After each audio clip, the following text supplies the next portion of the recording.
Our question number 1 is, to which community does Suryamani belong? So you have to tell the community from which Suryamani belong, and our options are Kuduk, Munda, Santha or Gond. So as you have studied in chapter, Suryamani belongs to Kuduk community. So our answer here is Kuduk, and she is also speak Kuduk language. So community का name जो है वो भी कुडुक है, और यहाँ पे वो जो लैंग्वेज बोलती थी that also Kurukh. Number 2, the traditional dance of Mizo people. So our options are Kuchipudi, Kathak, Churu, Odissi. तो इस चैप्टर में आपका एक ही डांस का नाम आया है और वो क्या है, चूरू. तो ये कौन सा डांस करते थे मिजो पीपल? चूरू डांस. तो ऑप्शन क्या होगा आपका? आंसर क्या होगा? सी, Churu. Our question number 3 is, forest dwellers are called astronauts, Adivasi, artist, contractor. तो यहाँ पे हमारा आंसर क्या होगा? जो लोग बहुत सालों से फॉरेस्ट में रहते हैं उनको हम क्या बोलते हैं? फॉरेस्ट ड्वेलर्स, या फिर हम उनको क्या बोल सकते हैं? आदिवासी. तो हमारा आंसर क्या होगा? आदिवासी. ओके, अब question number 4, right to forest act is implemented in. So right to forest act जो था वो कब इम्प्लीमेंट किया गया? 2008, 2007, 2009 और 2010. सो ये राइट टू फॉरेस्ट एक्ट जो था ये 2007 में इम्प्लीमेंट किया गया था, और इस एक्ट के अकॉर्डिंग जो लोग एटलीस्ट 25 ईयर्स से फॉरेस्ट में रह रहे हैं उन लोगों का राइट होगा ओवर द फॉरेस्ट और everything which planted in the forest. So they have right over it. Okay, so यही एक्ट था जो कि कब इम्प्लीमेंटेशन हुआ था, जिसका 2007 में. डेट मीन्स एक तरह से इस एक्ट के थ्रू जो वहाँ पे रहते हैं लोग, आदिवासी लोग हैं जो, उनको उस फॉरेस्ट का अधिकार दे दिया गया था कि उसके ऊपर उन्हीं का अधिकार होगा, और उसके लिए जो उसकी प्रोटेक्शन का जो वर्क है वो कौन करेगा? उनकी ग्राम सभा. ठीक है, तो ये बन गया था जो आपका एक्ट है 2006 में, बट इसका इम्प्लीमेंटेशन हुआ था 2007 में. Okay, now question number 5. Planting thousands of trees does not make a forest. A forest is the result of relationship between Adivasis, animals and plants, relationship between plants and Adivasis, relationship between government and animal safety, and the last one is relationship between plants, trees and animals. So forest के लिए क्या ज़रूरी है? एक forest हम किसको बोल सकते हैं? क्या वहाँ पे जो रह रहे हैं आदिवासी लोग उनका, एनिमल्स का और प्लांट्स का रिलेशन एक फॉरेस्ट है, या फिर रिलेशनशिप बिटवीन प्लांट्स और आदिवासी, जो आदिवासी और प्लांट्स के बीच में रिलेशन है उसे हम फॉरेस्ट बोल सकते हैं, या फिर relationship between government and animal safety, that means animals को बचाने के लिए जो गवर्नमेंट करती है उसको हम फॉरेस्ट बोल सकते हैं, या फिर लास्ट ऑप्शन है आपका relationship between plants, trees and animals. तो एक फॉरेस्ट किससे मिलके बनता है? तो मेनली आपका जो फॉरेस्ट में होता है वो है प्लांट्स, ट्रीज़ एंड एनिमल्स. तो इनका जो रिलेशनशिप है वही आपका फॉरेस्ट होता है. तो ऐसा नहीं है कि हम बहुत सारे पेड़ उगा दें एक जगह पे और वो आपका फॉरेस्ट बन जाएगा, ऐसा नहीं है. ओके, तो फॉरेस्ट के लिए क्या ज़रूरी है कि वहाँ पे बहुत सारे प्लांट्स हो, ट्रीज़ हो, एनिमल्स हो, और उनके बीच में एक रिलेशन हो. They are depend on one another. ठीक है, तो यही आपका ऑप्शन होगा, आंसर होगा डी.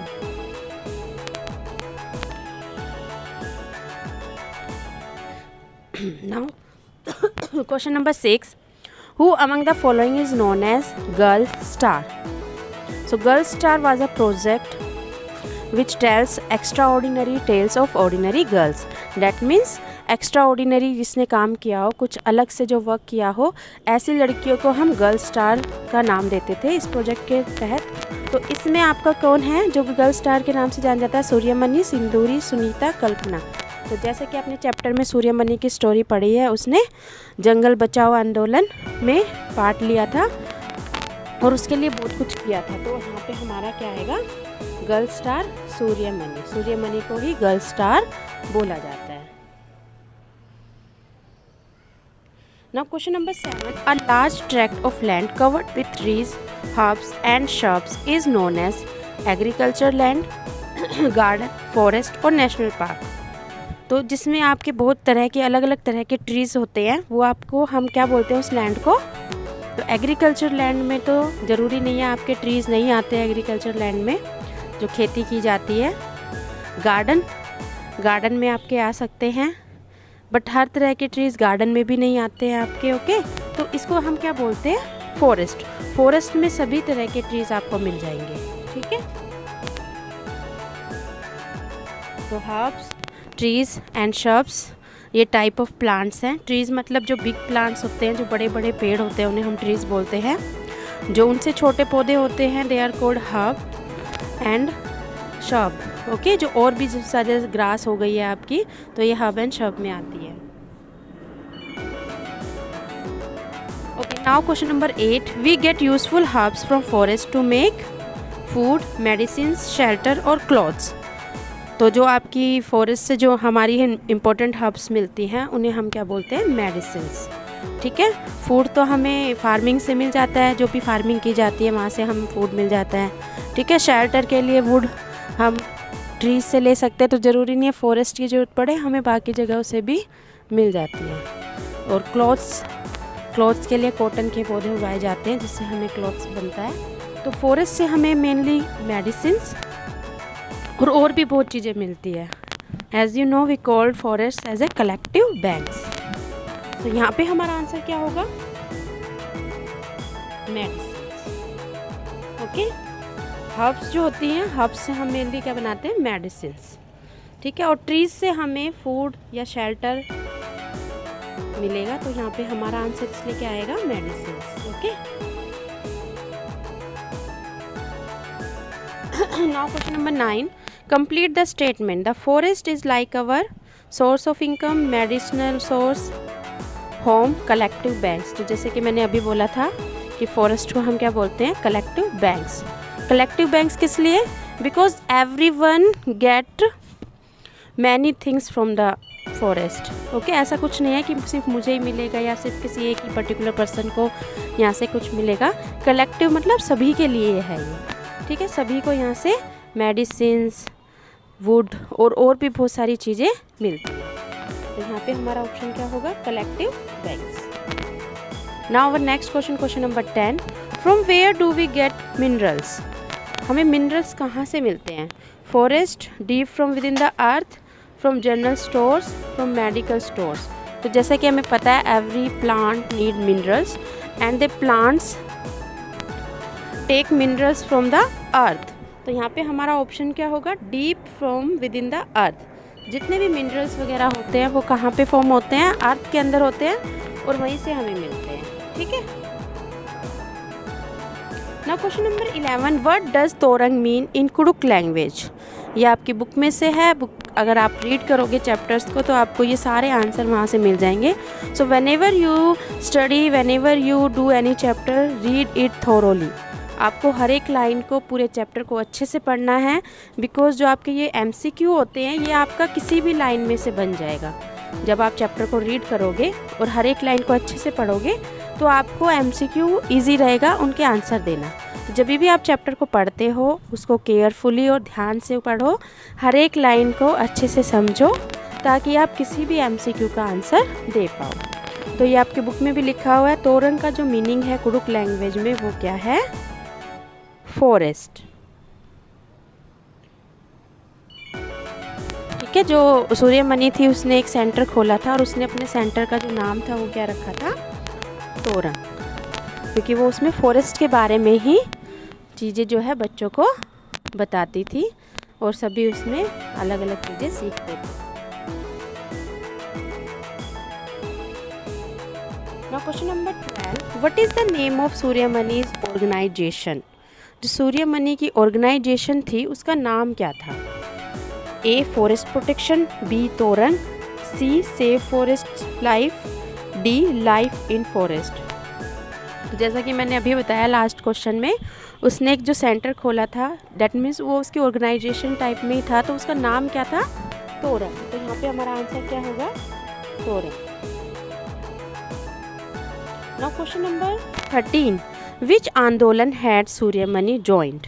तो कौन सा आंदोलन था जो सूर्यमणि ने ज्वाइन किया था? Movement to save forest of Jharkhand, movement to save people of Jharkhand, movement to save animals of Jharkhand, movement to save ecosystem of Jharkhand. तो जैसे कि हम पूरे चैप्टर में अभी पढ़ते ही आ रहे हैं कि फॉरेस्ट के बारे में दिया हुआ है, तो जो मूवमेंट था सूर्यमणि का वो भी क्या था, फॉरेस्ट को बचाने के लिए था, to save the forest of Jharkhand. तो आंसर हमारा यहाँ पे क्या होगा, ए। तो इजी है, चैप्टर आपका फॉरेस्ट के बारे में है, फॉरेस्ट बचाने के बारे में है, तो यही हमारा आंसर है। Okay, now next question, question number 14, which is the main crop grown in Mizoram. हमने मिजोरम के बारे में पढ़ा चैप्टर में, तो कौन सी जो मेन क्रॉप थी जो यहाँ पे उगाई जाती है, तो मेन क्रॉप मिजोरम की आपकी क्या आएगी, राइस, ये याद रखो। ओके, राइस है मेन क्रॉप, यहाँ पे राइस की खेती ज़्यादा की जाती है। Okay, now question number 15, choose the odd one.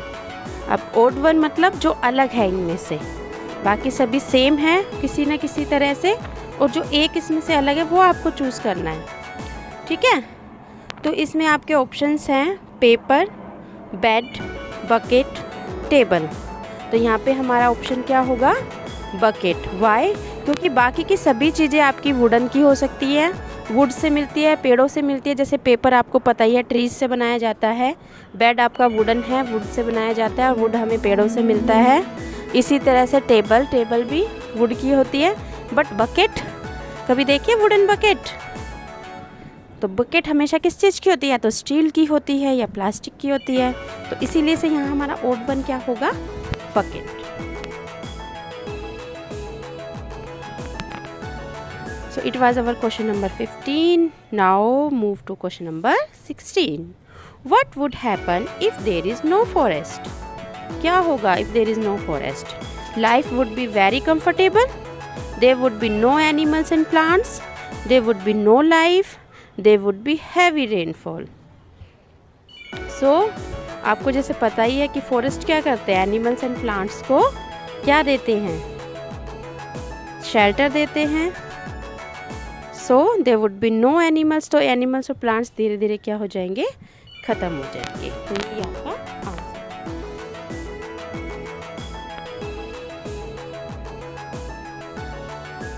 Okay, now question number 17, the loss of trees will increase the amount of carbon dioxide, decrease the amount of carbon dioxide, increase the amount of oxygen, और increase the amount of hydrogen.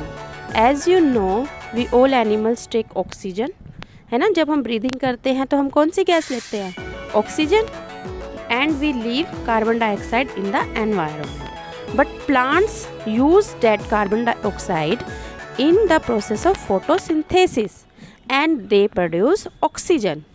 So if trees will be less, what happened, decrease the amount of oxygen, or you can say increase the amount of carbon dioxide।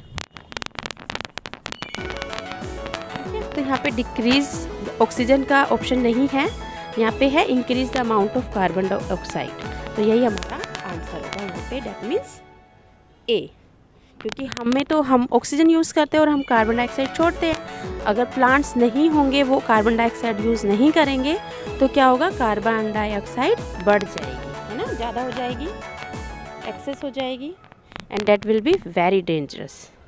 उससे क्या होगा, green house effect बढ़ेगा, that means गर्मी बढ़ेगी। जितनी ज़्यादा carbon dioxide बढ़ेगी उतनी गर्मी बढ़ती जाएगी, और फिर धीरे धीरे जितनी भी आइस है वो सारी पिघलने लगेगी, है ना, और सब जगह पानी पानी हो जाएगा। तो ग्रीन हाउस इफेक्ट के बारे में आप रीड कर सकते हो। Okay, now question number 18, many species of plant and animals are not found these days or are extinct due to increase in temperature, migration, deforestation, some disease। तो जैसे कि हमने अभी पढ़ा था कि अगर फॉरेस्ट ख़त्म हो जाएंगे तो क्या होगा, प्लांट्स और एनिमल्स भी ख़त्म हो जाएंगे। तो इसी क्वेश्चन को यहाँ पे थोड़ा सा चेंज किया हुआ है कि बहुत सारी जो स्पीसीज़ हैं प्लांट्स और एनिमल्स की, वो ख़त्म हो गई है, और वो किसके कारण ख़त्म हुई है, तो यहाँ पे हमारा आंसर क्या होगा, डिफॉरेस्टेशन। डिफॉरेस्टेशन का मतलब क्या होता है, जंगलों को हटा देना, फॉरेस्ट को रिमूव कर देना, है ना, पेड़ों को कट कर देना। तो जब जंगल ख़त्म हो जाएंगे तो प्लांट्स और एनिमल्स को शेल्टर नहीं मिलेगा, है ना, एनिमल्स कहाँ रहेंगे, तो उनको शेल्टर नहीं मिलेगा, और धीरे धीरे क्या होगा, वो एक्सटिंक्ट होते जाएंगे, ख़त्म होते जाएंगे। तो बहुत सारे एनिमल्स और प्लांट्स तो जो उनकी स्पीसीज़ है, जो उनकी किस्म है, जो उनकी प्रजाति है वो ख़त्म हो गई है। वाई? ड्यू टू डिफॉरेस्टेशन, है ना। Okay, now question number 9, what is deforestation? Cutting of trees, extinction of forest animals, destruction of forest due to fire, shedding of leaves from the trees. तो यहाँ पे डिफॉरेस्टेशन का मतलब क्या है? Cutting of trees, that means पेड़ों को काटना। जितना ज़्यादा हम पेड़ हटाते जाएंगे उतना ही फॉरेस्ट ख़त्म होते जाएंगे और इसी को हम बोलते हैं deforestation. Okay, now question number 20, what is right to act 2007? तो इसी वीडियो में हमने अभी पहले भी डिस्कस किया था राइट टू फॉरेस्ट एक्ट जो 2007 में इम्प्लीमेंट किया गया। तो ये क्वेश्चन क्या है कि ये एक्ट क्या था? What is right to act? Right to forest act. तो people all over India have the right to cut the trees. People who have been living in forest for 5 years have the right over the forest. People who have been living in the forest for at least 25 years have the right over the forest land. People have the right to plant a new tree in the forest. तो यहाँ पे हमारा option क्या होगा? पहला option आपका क्या बोल रहा है कि people all over India have the right to cut the trees? No, है ना, किसी को भी राइट नहीं है कट करने का ट्रीज को। सेकंड ऑप्शन है आपका जो लोग 5 साल से रह रहे हैं उनको राइट होता है फॉरेस्ट पे, तो नहीं, ये भी नहीं है। तो सी ऑप्शन है आपका जो लोग एटलीस्ट कम से कम 25 सालों से जंगल में रह रहे हैं उनको उसकी लैंड के ऊपर राइट है, डेट मीन्स वो उसके ओनर हैं। तो हमारा आंसर क्या है? C. Now question number 21, why is jhum farming done? And our options are to increase soil fertility, ठीक है, सॉइल की फर्टिलिटी को बढ़ाने के लिए, to grow different of crops in the same field. तो झूम फार्मिंग आपको याद होगा, झूम फार्मिंग में क्या होता है कि मल्टी क्रॉप्स, एक ही टाइम पे कई तरह की क्रॉप्स एक ही फील्ड में, एक ही खेत में उगाई जाती है, इसको हम झूम फार्मिंग बोलते हैं। तो यही है, to grow different of crops in the same field, to remove unwanted plants both 1 and 2। तो इसका आंसर आपका क्या होगा? जब हम एक साथ कई सारी फसल उगाते हैं तो उससे क्या होता है? फर्टिलिटी भी बढ़ती है। दूसरा, हम डिफरेंट क्रॉप सेम टाइम पे हमें मिल जाते हैं। तो हमारे दोनों ही ऑप्शन होंगे 1 and 2। अनवांटेड प्लांट्स हटाने का इसमें कोई वो नहीं है, उसको हम एक वो तो प्रोसेस है, एक स्टेप है फार्मिंग का, ठीक है। तो ये नहीं होगा, तो आपका आंसर क्या आएगा इसमें? Both 1 and 2। Okay, now question number 22, what is natural resources?